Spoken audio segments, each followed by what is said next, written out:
my friends, and welcome back to Living Inspired with Autism. This is the podcast for parents who are ready to create meaningful and deeply satisfying lives, while also raising the autistic children. A life where autism is part of your family's story, but it doesn't have to become the boundary around your identity, your dreams, your relationships, or what you believe is possible for you. I'm your host, Antoinette, and I am thrilled that you are here today because I want you to consider something. What if the obstacle that you're currently struggling with did not need you to disappear to experience more freedom? What if freedom did not always come from changing your circumstances? What if freedom sometimes came from becoming a person for whom the obstacle no longer had the same power? Now, that is what we are going to explore today. We're going to talk about becoming the parent and the person for whom the obstacle, in a sense, just no longer exists. Now, I want to be very clear about what I mean by that. I'm not suggesting that the external circumstance magically disappears. I'm not suggesting that autism and all the struggles disappear, because your kiddo may still struggle in public. You may still have interrupted sleep. You may still have less time than you would like. You may still feel uncertain about your future, your child's future. You may still experience a lot of judgment and rejection, misunderstanding, or even unsolicited advice. You may still have plans that are disrupted at the last minute. The obstacle may still exist outside of you, but it no longer has to exist as the authority inside of you. It no longer gets to decide what you are capable of. It no longer gets to determine whether you move forward. That is the freedom that I want to talk to about today. I think many of us have this long list of conditions we believe must be met before we can just function and get through our days. We may not consciously say these things aloud, but they're always there in the background. I need to feel more confident before I do it. I need to know exactly how this is going to work. I need a detailed plan. I need everyone to cooperate. I need my child to be settled. I need more time, more sleep, more motivation. I need to know that other people are going to understand. I need to be certain that I won't be judged. And of course, wanting these things is completely understandable. Who would not prefer to be rested and confident, or enjoy certainty, cooperation, and a beautifully organized plan? I love a good plan, because a plan can create structure. It can calm down the brain. It can help us make decisions. It can reduce overwhelm and actually allow us to use our energy intentionally. But there's a difference between using a plan and needing the plan to unfold perfectly before you allow yourself to function. There's a difference between appreciating a good night's sleep and handing your entire day over to the fact that you didn't get one. There's a difference between wanting people to understand your child and requiring their understanding before you can feel calm and grounded when you're in public. There's a difference between wanting confidence and believing you must wait for confidence before taking action. When the condition becomes a requirement, it starts to control us. We start placing our lives on hold while we wait for circumstances to give us permission to live them. And the challenge for parents of autistic children is that perfect conditions can be particularly difficult to secure. You all know Our lives often contain a lot of unpredictability. Something that worked beautifully last week may not work today. Maybe the route has changed. Maybe the food has suddenly been rejected, or the appointment is cancelled, or the school is called again. Your child may be unable to tolerate something that previously was okay. So if you require predictability before you can move forward, you may spend a great deal of your life waiting. So what happens when we stop waiting for the obstacle to disappear? We begin becoming someone new. We become the person who knows how to respond to the obstacle. We become the parent who can meet uncertainty without freaking out. We become the person who says, this is not what I wanted, but I can still decide what comes next. That is an incredibly powerful shift. Let's take the example of sleep for a moment. My husband is going through this with Max. Perhaps you haven't had a lot of sleep over the years. Maybe your child struggles to settle or wakes up during the night or starts the day long before your body feels ready. So at the moment, Max is waking up at 2:30, 3 o'clock in the morning. And my husband has a early shift. And sleep deprivation is real, you all. It affects concentration, mood, memory, your health, your emotional capacity. And it's not pretending that the sleep doesn't matter, because of course it matters enormously for all those reasons.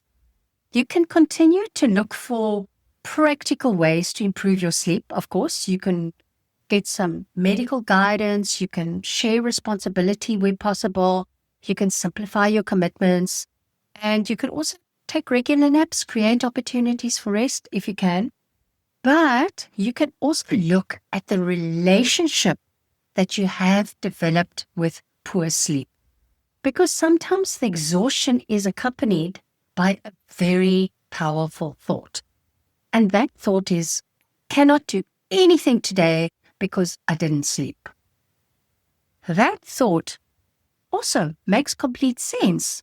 But when you repeat it often enough, it turns a difficult night into this complete identity for the next day. You may wake up and then immediately begin predicting that you're not going to be able to do what you want to do today. Today is going to be terrible. You're not going to cope. You can't think. You can't be creative. You can't get anything done. You can't be useful. You may already be exhausted, but now your brain starts building a case around that exhaustion. And the physical tiredness is real. I'm not saying it's not. The belief that tiredness must have total authority over your day is optional, because becoming someone for whom this obstacle no longer exists doesn't mean becoming someone who never feels tired. It means becoming someone who knows how to work with tiredness.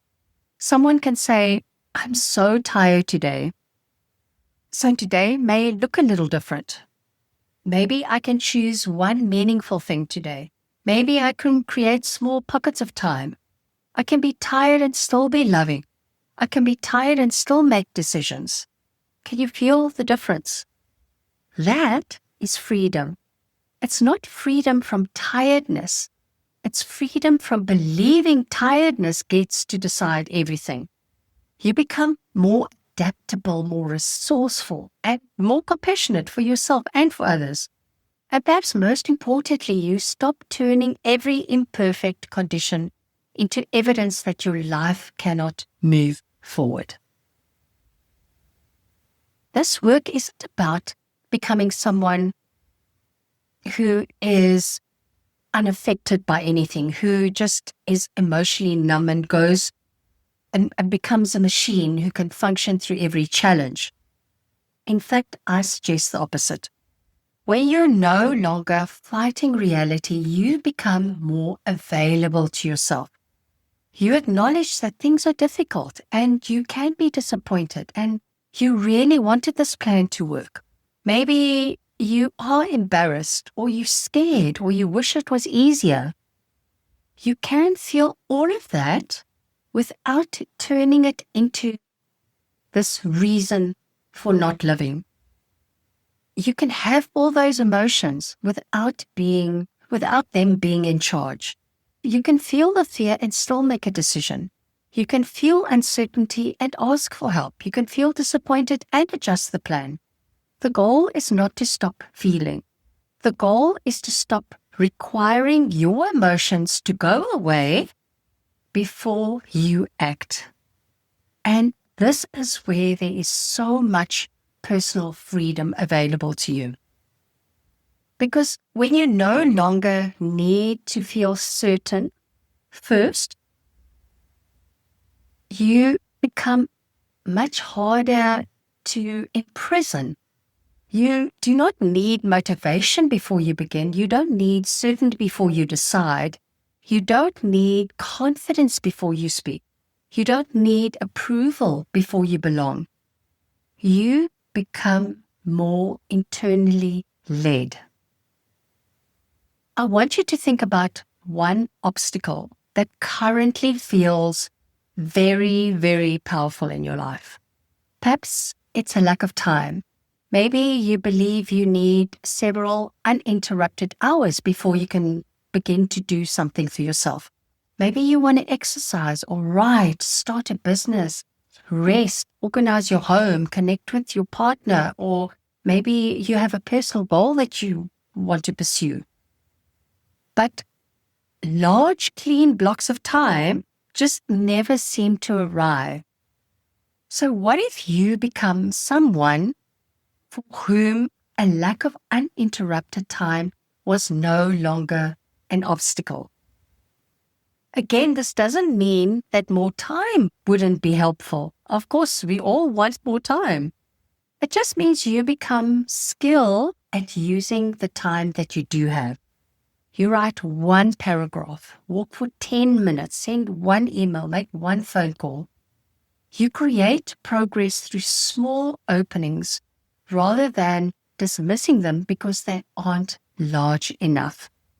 Maybe your obstacle is needing a detailed plan. You want to know every step before you start. But what if you became someone who trusted her or himself to discover step 2 after completing step 1? Someone who could begin with some information, someone who could change direction without making the original plan wrong. Someone who viewed adjusting the plan as wisdom rather than failure. Maybe your obstacle is rejection. You have an idea, you have a request or a desire, but you're afraid someone will say no. What if you became someone for whom rejection was no longer a reason not to ask? You may feel disappointed, but you would know that another person's no doesn't make your desire foolish. It doesn't make you unworthy. It doesn't mean there is no other route.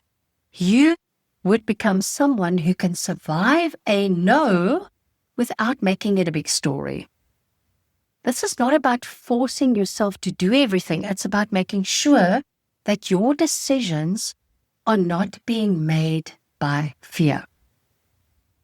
And this is exactly the kind of work that we explore together in coaching. Sometimes the obstacle has been present for such a long time that it feels like an unquestionable fact. And you may not even realize that you have built all these rules around it. Like, I can't do this unless my child is more settled. I can't make time for myself. I just feel too guilty. I can't go out because people look at us and they may judge us. I can't create anything in my business because my life is just unpredictable. I can't make a decision until I know it's the right one. What we do in a coaching consult is we look at the specific obstacle that you're dealing with that is currently shaping your life, and then we can separate the circumstance from the story that has grown around this fact, we can identify what is genuinely needed and what support would be helpful.